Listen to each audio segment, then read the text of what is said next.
भाव भरा वंदन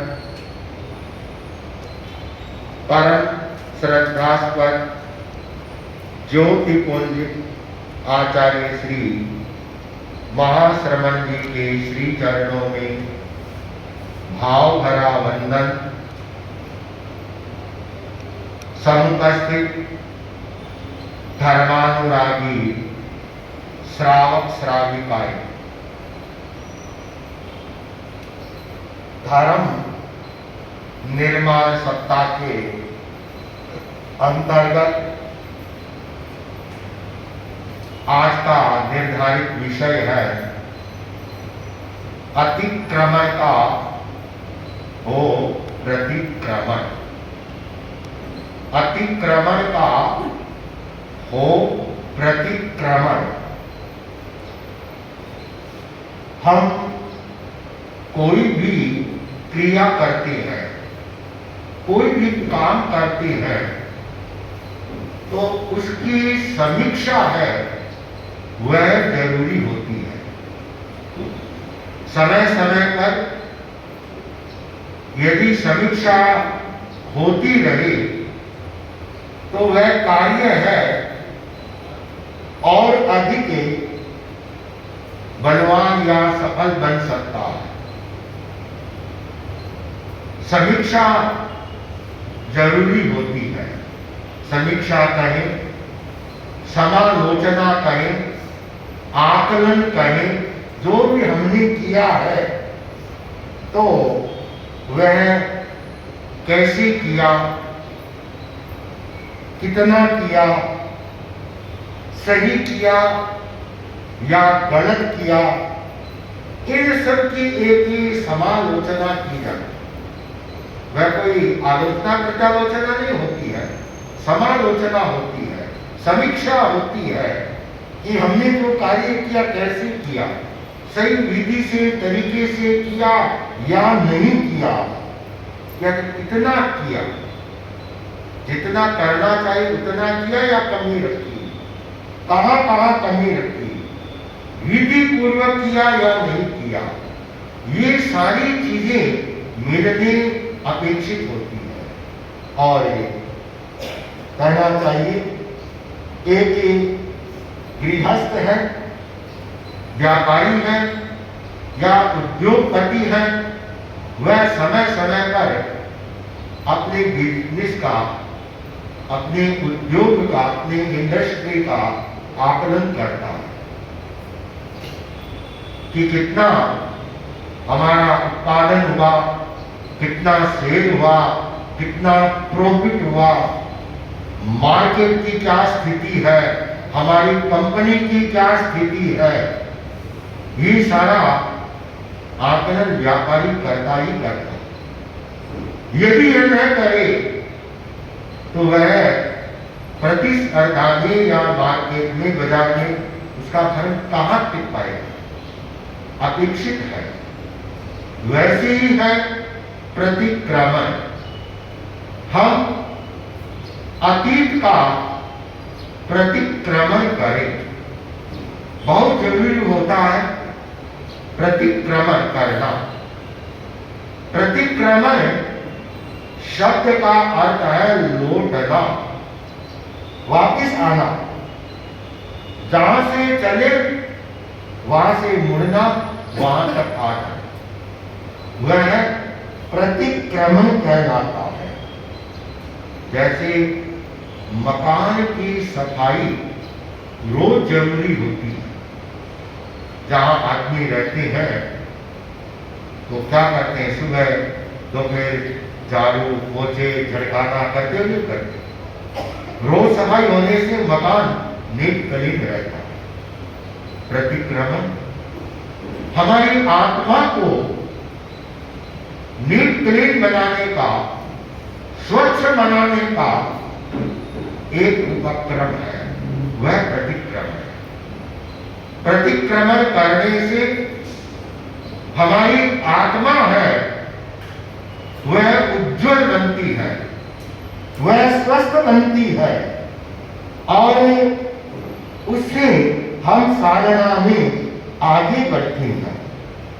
तो प्रतिक्रमण है वह बहुत जरूरी है। जैनी संतों के लिए दोनों समय प्रतिक्रमण का विधान है और उसका नाम आवश्यक। प्रतिक्रमण को अर्थ है, मूल सूत्र का हमारे नाम है आवश्यक सूत्र, अर्थात अवश्य करणीय। संतों की चर्या के साथ प्रतिक्रमण और प्रतिलेखन ये आवश्यक क्रियाएं हैं साध्वाचार की। तो इसी लेकर के आवश्यक सूत्र में उसका सारा का सारा विधान किया गया है। और प्रतिक्रमण के बारे में भगवान से पूछा गया कि परिक्रमेणं भन्ते जीवे किम जनयति, कि भन्ते प्रतिक्रमण करने से जीव क्या प्राप्त करता है। जो प्रतिक्रमण किया जाता है उसे क्या लाभ होता है, वह भगवान से पूछा गया। भगवान ने कहा परिक्रमेणं वय छिन्दायं प्रियेयि, प्रिये वय छिन्दे पुनर्जीवे निरुद्धा सवे असबल चरित्रे अट्ठसु पलयन मायासु उव उत्ते अपुहत्ते सुपणि हियाये विरहई। भगवान ने कहा कि प्रतिक्रमण करने से वह छिन्नाई, वह व्रतों के छंद को ढक देता है। अर्थात संतों के 5 महाव्रत है, विव्रत है। प्रमाद से, आलस्य से, अविवेक से, किसी कारण से, मोह की दशा के कारण उन व्रतों में दोष लगता है। दोष लगना, वहां पर एक डब्बा लग गया या छीट, तो प्रतिक्रमण करने से उनको ढक दिया। जो कोई अतिचार दोष लगा वैसा, जिससे व्रतों को छेदों को भर दिया, वैसा जीव निरुद्धा सवे आश्रमों को रोक देता है। जो हमारे आत्मा में कर्म आने का सबसे बड़ा स्रोत है वह आश्रम। जो 5 आश्रम है, मिथ्यात्म, अव्रत, प्रमाद, कषाय, योग, इन आश्रमों से दिन रात हमारी आत्मा में कर्म आते हैं। तो उन आश्रम को रोकने के लिए संवर किया जाता है। वैसे ही है, जो प्रतिक्रमण करता है तो वह आश्रम के छेदों को भर देता है, वैसा जीव आश्रम को रोक देता है और वह असबल चरित्र अर्थात चरित्र के धब्बों को मिटा देता है। संतों के असबल दोष होती है, उन्हें वह मिटा देता है और वह 8 प्रवचन माताओं में वह सावधान हो जाता है। जन्म देने वाली एक मां होती है। संतों के संयम की सुरक्षा के लिए 8 माता बताई है। 2.5 माता प्रवचन माता, 5 समिति और 3 गुप्तियां है, ये 8 माताएं हैं। ये महाव्रतों की सुरक्षा के लिए है।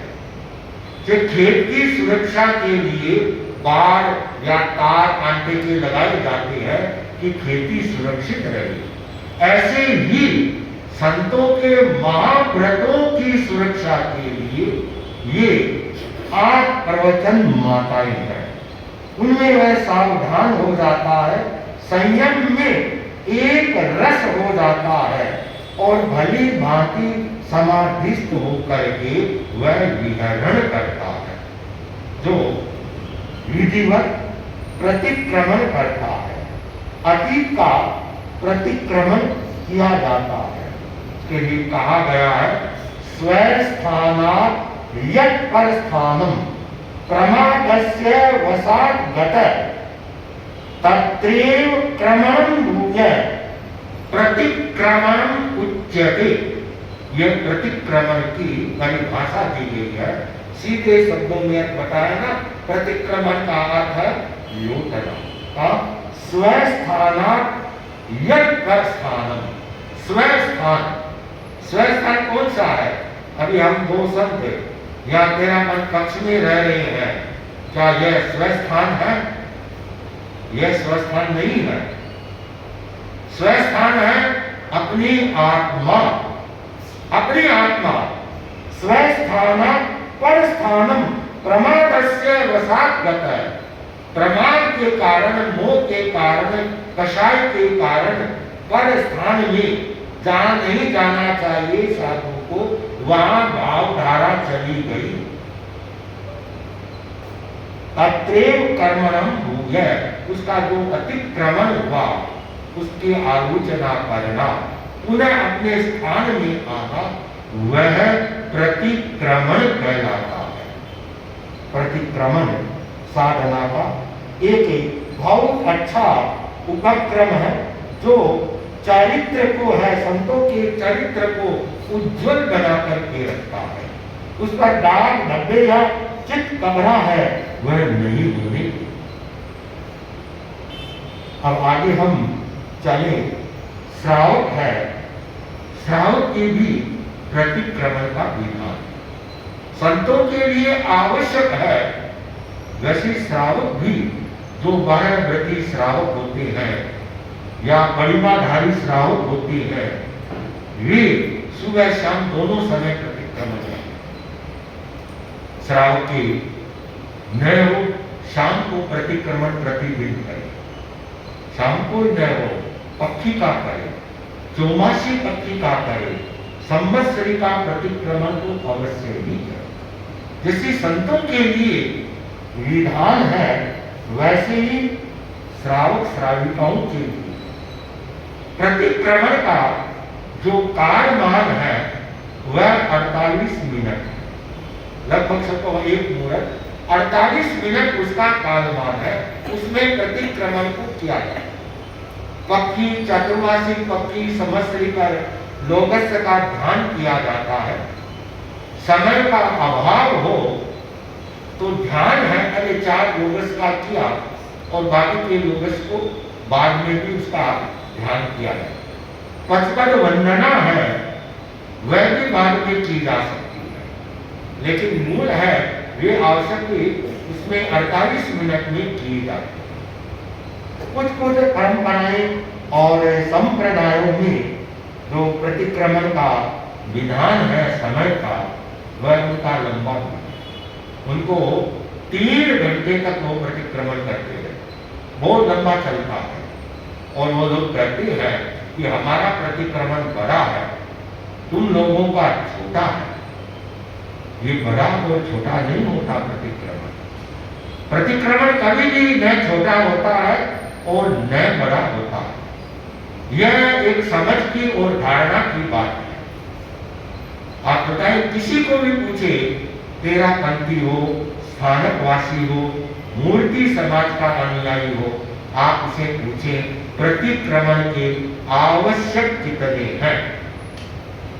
हम प्रतिक्रमण करते हैं ना, प्रतिक्रमण आवश्यक कितने हैं? प्रतिक्रमण कितने आवश्यक है? 6। आप स्थानकवासी भाई को पूछे, वो भी बताएगा 6। आप मूर्ति पूजक समाज के किसी को भी पूछ लें कि प्रतिक्रमण के आवश्यक कितने हैं, वो यही कहेगा 6। ये नहीं कहेगा कि 7। सामायिक 24 वंदना, प्रतिक्रमण, कालोत्सर्ग और प्रत्याख्यान, ये प्रतिक्रमण के 6 आवश्यक होते हैं, अवश्य करणीय होते हैं। यह है प्रतिक्रमण। अब गणा में अन्य स्तुतियां डाल दी जाती है और कर दिया जाता है, तो 6 आवश्यक का जो कलेवर है वह बढ़ जाता है। इसलिए प्रतिक्रमण है, मूल है वह एक। प्रतिक्रमण की जो पाटियां हैं वह लगभग सबके एक है। कुछ कुछ शब्दों में कोई अंतर हो तो अलग बात है, अंतर रहता है वह अतिचार में रहता है। अतिचार को हर आमना में, हर संप्रदाय में उनके आचार्यों ने अपने अनुसार किया है। अपने यहाँ पर भी जो आज तो कम है जानने वाले, कोई 90, 95, 100 साल पहले के कोई बुजुर्ग हो, प्रतिक्रमण सिखा हुआ हो, तो वो राजस्थानी भाषा में जो अतिचार है पाटिया प्राकृत में, वो पूरा राजस्थानी में चलता है। और आचार्य तुलसी ने उसमें परिवर्तन किया श्रावकों के प्रतिक्रमण में, और उसको हिंदी में पद्यवत कर। उस समय में वह नया प्रतिक्रमण हो गया। अभी कुछ वर्षों पूर्व आचार्य श्री महाश्रवण जी ने फिर श्रावक प्रतिक्रमण का है कोई समीक्षा की होगी। अपेक्षित लगा तो अतिचारों में, कुछ अतिचारों में वापस उसमें परिवर्तन कर दिया गया। आचार्य श्री ने जो अतिचार करे हैं उसमें श्रावकों के अतिचार नए में अच्छे खुल गए। जो इंगार करने के दोष आदि दोष लगते हैं श्रावकों के, वो इनमें अच्छे हैं।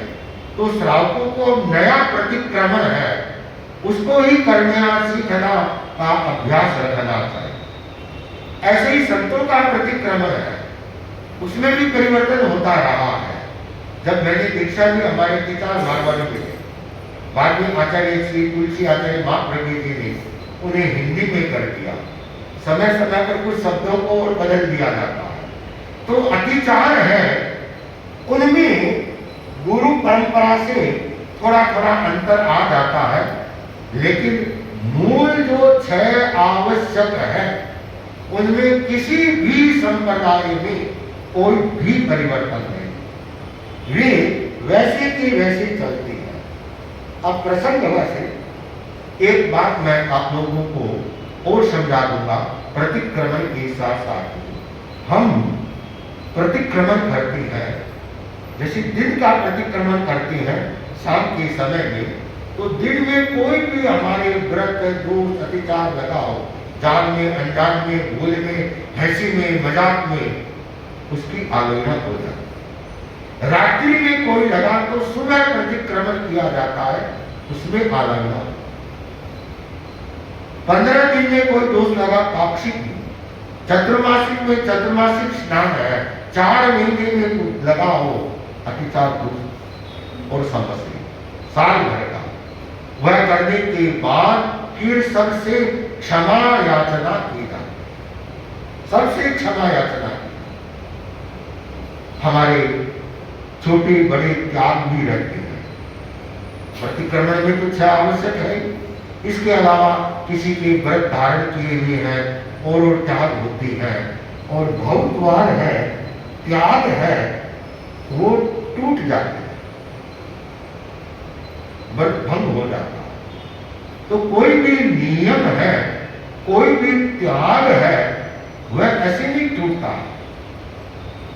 ये सब अतिक्रमण का होता है, नियम ऐसे नहीं टूटता, उसकी एक प्रक्रिया होती है। सबसे पहले अतिक्रमण होता है, फिर व्यतिक्रम होता है, व्यतिक्रमण, फिर अतिचार होता है, फिर अनाचार होता है। जहां अनाचार का सेवन हुआ वहां परवर्ती, इसे समझना चाहिए। अतिक्रमो मानस शुद्ध हानि। कोई भी नियम त्याग किया हुआ है, मानो कोई खाने की वस्तु का त्याग किया हुआ है और वो कहीं सामने आ गई और मन में विचार आ गया, अरे मेरे त्याग है, मैं तो नहीं खा सकता, लेकिन खाने की भावना आ गई कि आदमी का मन है, भावधारा आ जाती, विचार आ जाते, जो मन में ये चिंतन आया कि मैं भी खाता, त्याग नहीं होते तो, यह अतिक्रमण हो गया, यह अतिक्रमण। और व्यतिक्रम अरे क्या है, चलो खा लो, उस ओर बढ़ना, खाया नहीं है अभी तक, उसका सेवन नहीं किया है, उस और बड़ा यह व्यतिक्रमण हो गया, व्यतिक्रम हो गया। पहले अतिक्रम हुआ, बस व्यतिक्रम हुआ, बस उसको हाथ में मान लो खाने की चीज है, हाथ में ले। तीसरे यह अतिचार है, अतिचार है। यहां पर भी अभी तक नियम नहीं टूटा, फिर उसको खा लिया, यह अनाचार है। यहां जाके नियम, कोई भी नियम सीधा नहीं टूटता है। अतिक्रम, व्यतिक्रम, अतिचार और अनाचार, इसके क्रम से है होता है, और उसका है फिर उसका प्रायश्चित है, उसका प्रायश्चित किया जाता है। आचार्य अकलंक ने प्रतिक्रमण का अर्थ अतीत के दोषों से निवृत्त होना किया है। बहुत बड़े आचार्य भी है कि अतीत में जो दोष लगे हैं उसके लिए प्रतिक्रमण। आचार्य हरिभद्र सूरी ने अशुभ प्रवृत्ति से शुभ प्रवृत्ति में वापस आने को प्रतिक्रमण कहा है कि हमारी कोई भी अशुभ क्रिया हो गई, अशुभ प्रवृत्ति हो गई, उससे वापस शुभ प्रवृत्ति में आना, वह प्रतिक्रमण। अशुभ योग से व्रत में छिद्र उत्पन्न हो जाते हैं, तो प्रतिक्रमण से उन छिद्रों को निरुद्ध कर दिया जाता, ढक दिया जाता, उन दोषों को दूर किया जाता है। तो यह प्रतिक्रमण का एक बहुत बड़ा महत्व है, हम इसे समझें। और द्रव्य प्रतिक्रमण जो हम बोलते हैं, और उसमें भी भाव प्रतिक्रमण महत्वपूर्ण। भाव प्रतिक्रमण में होता है जो हम प्रतिक्रमण कर रहे हैं, पाटिया है, अतिचार है, उनके अर्थ का बोध। प्रतिक्रमण है, उसकी जो पाटिया है, अतिचार है, उन एक एक को समझ करके प्रतिक्रमण करते समय अपने मन को उधर ले। आदमी को ध्यान में आता है ये दोष लगा, ये लगा, ये लगा, उनका इच्छा नहीं। जो नया प्रतिक्रमण है हमारा, आप लोगों का श्रावक प्रतिक्रमण आप लोगों के पास है या नहीं है, उसकी अर्थ सहित निकला हुआ है, अर्थ सहित निकले। एक लोग मेरे पास में भी है जिनमें अर्थ दिया हुआ है, तो भाई बहनों को चाहिए उस अर्थ को पढ़े। पढ़ने से हमारे मन में प्रतिक्रमण से लगाव होता है, वह द्रव्य प्रतिक्रमण नहीं रहता, भाव प्रतिक्रमण बन जाता है अर्थ का बोध होने से। और फिर वो ध्यान रहे, करते समय पूरी क्रिया उधर रहे। एक शीलभद्र नाम के आचार्य, बहुत प्रभावशाली आचार्य थे अपने युग के, और 500 शिष्य समुदाय का समूह है, अर्थात 500 साधु साधियों के साथ ये विचरण करते। इतना बड़ा उनका शिष्य संपदा। उस शिष्य संपदा में उनका एक शिष्य था मणिधर नाम का शिष्य। आचार्य शीलभद्र अपने शिष्य समुदाय को समय समय पर भावक क्रिया का उपदेश देते कि तुम साधु हो तो साधु जीवन में कोई भी क्रिया करे तो भावना युक्त हो, द्रव्य क्रिया से बचे, भावपूर्वक। आचार्य की प्रेरणा का असर हुआ। साधु साधियां अपने अपने आचार विचार में सावधान रहने और कोशिश करके हमारी हर क्रिया भावपूर्वक। साधु के जीवन में जितना वैराग्य, जितना त्याग होता है, वह साधु अपने आप वैसे ही वह दिखते। कोई विद्वान होना, भाषण देना, प्रवचनकार होना जरूरी नहीं। साधु जीवन में, साधु जीवन में महत्वपूर्ण है उसका मूल का आचार। उसमें यदि वह सावधान सजग है तो आगे। तो आचार्य की बार बार प्रेरणा का असर हुआ। जो मणिधर नाम का शिष्य था, वह हर क्रिया में एकदम सावधान है कि किसी भी तरह का मेरे अतिचार दोष न लगे, व्रत भंग न हो, कहीं अतिक्रमण न हो।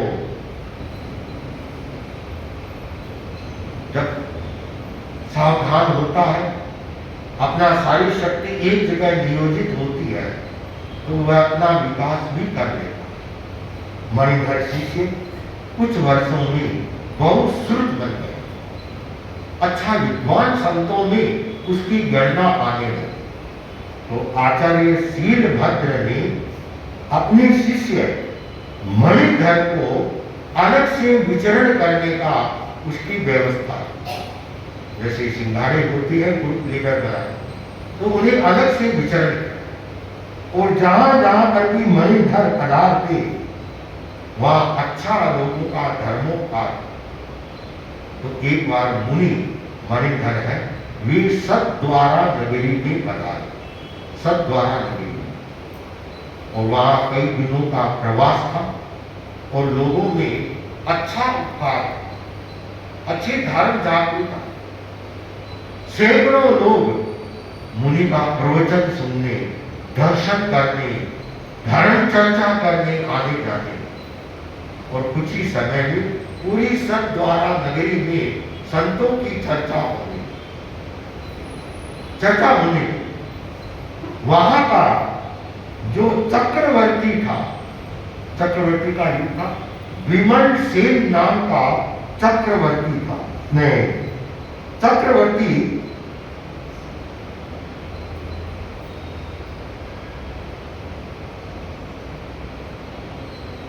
विश्ववसु नाम का चक्रवर्ती था, विश्ववसु। उसको मालूम पड़ा, तो वह चक्रवर्ती की इच्छा हुई कि ऐसे त्यागी वैरागी संत है, तो मैं भी दर्शन करती। जो विशिष्ट लोग होती है, उस समय में राजा महाराजा चक्रवर्तियों का युग था। आज लोकतंत्र में नेताओं का युग है। यदा कथा राष्ट्र नेता, राजनेता साधु संतों के पास आते रहते, दर्शन करने, आशीर्वाद देने। तो चक्रवर्ती की इच्छा हुई, विश्ववसु चक्रवर्ती की, कि मैं भी जाऊं संतों की। और उसने कहा मैं आज, अब बड़े लोग हैं, समय दे दिया और आने में देरी हुई, लेट हो गए। कुछ देर मुनि मणिधर ने प्रतीक्षा की कि आएंगे, लेकिन नहीं आए। उनके सूर्यास्त का समय हो गया और उन्होंने कहा कि देखो चक्रवर्ती आया नहीं है और मेरे प्रतिक्रमण का समय हो गया, मैं प्रतिक्रमण। अब कोई भी आए उसका मेरी प्रभाव। अब एक तरफ श्रावकों भी उत्साह उमंग था और मणिधर मुनि ने कहा हमको प्रतिक्रमण करें, और वे प्रतिक्रमण करने लगे। इधर प्रतिक्रमण चालू किया और इधर चक्रवर्ती का आना हो गया। चक्रवर्ती आया, दर्शन किया, देखा। मुनि ने कहा मैं अभी प्रतिक्रमण कर रहा हूं, अभी धर्म चर्चा नहीं करूंगा, प्रतिक्रमण का समय है। चक्रवर्ती कुछ नहीं बोला, खड़ा हुआ और रवाना। श्रावक समाज में एक उहापोह हो गया कि अरे यह क्या, चक्रवर्ती जैसा कहीं नहीं जाता है, वह आया और संतों ने बात ही नहीं की। और चक्रवर्ती यदि नाराज हो गया तो क्या होगा? और तरह तरह की अफवाह, तरह तरह की चर्चाएं लोगों में आपस में होने लगी। और बहुत बार होता है, कुछ क्रिया प्रतिक्रिया होती रहती है, आज भी होती है और अतीत में भी होती थी। और यह बात मुनि मणिधर के पास में, मणिधर ने श्रावकों को बुलाया, उन्हें समझाया कि आप लोग क्यों भयभीत, किसी को भी डरने की जरूरत नहीं। चक्रवर्ती आया, मैंने बात नहीं की, वह कोई कार्रवाई करेगा मेरे ऊपर करेगा, उसकी जिम्मेदारी मेरी है, आप लोग क्यों चिंता। बहुत प्रयास किया कि चिंता मत करो, टेंशन मत लो, लेकिन फिर भी श्रावकों ने अरे चक्रवर्ती नाराज होकर गया, क्या करेगा कोई। यह एक इधर अफवाह चल रही है। अब दूसरी घटना घटती है महाविद्य क्षेत्र में, जहां हरदम तीर्थंकर विचरण करती है। विमल सेन नाम के तीर्थंकरों के पास एक दिव्य आत्मा दर्शन करने के लिए गई। तीर्थंकरों के वहां पर दर्शन किए, देशना सुनी और उस देव को बहुत आनंद की अनुभूति। उस देव ने तीर्थंकर विमल सेन से प्रश्न किया कि भूमते, जैसे आपका ये समव शरण है तीर्थंकरों का, आज किसी भी जीव ने क्या तीर्थंकर नामकरण गोत्र का बंधन किया है? एक प्रश्न पूछा। तब विमल सेन तीर्थंकर ने कहा, देवान प्रिय, आज सद्द्वारा नगरी में मुनि मणिधर ने भाव क्रिया युक्त प्रतिक्रमण करते हुए तीर्थंकर नामकरण गोत्र का बंधन, भाव क्रिया से प्रतिक्रमण करते। मुनि मणिधर को मालूम नहीं, वहां तीर्थंकरों के वहां पूछा, तीर्थंकरों ने उनका उल्लेख किया। उस देव को बहुत खुशी कि ऐसे ऐसे संत हैं जो भावक क्रिया से तीर्थंकर नाम कर गोत्र का बंधन किया। तो देव से रहा नहीं गया।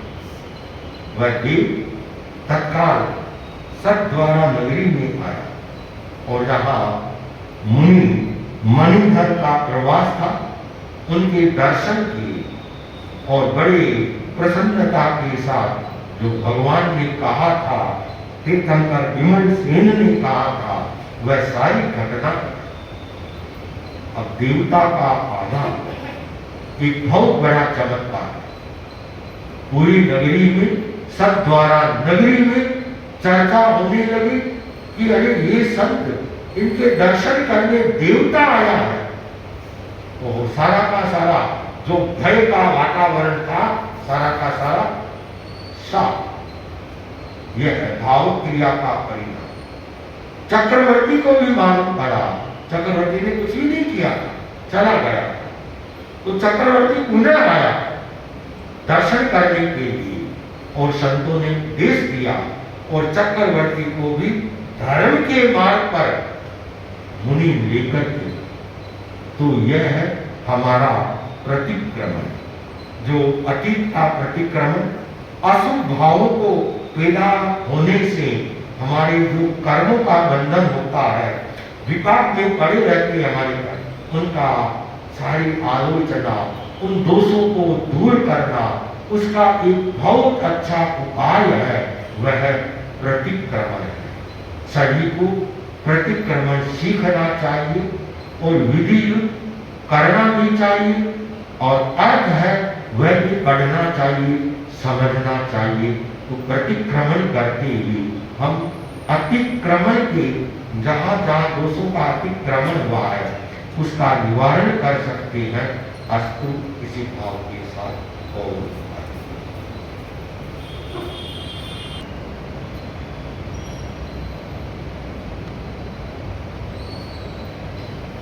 ऊपर का व्याख्यान थोड़ा सा नोट कर देता हूँ, ये कभी चलेगा कभी अटकेगी। एक बहुत प्रसिद्ध घटना है। कोई पुराने राजस्थान में रहे हुए हैं तो साधु सतिया कई बार सुनाते हैं चतुर्मास में चंद चरित्र।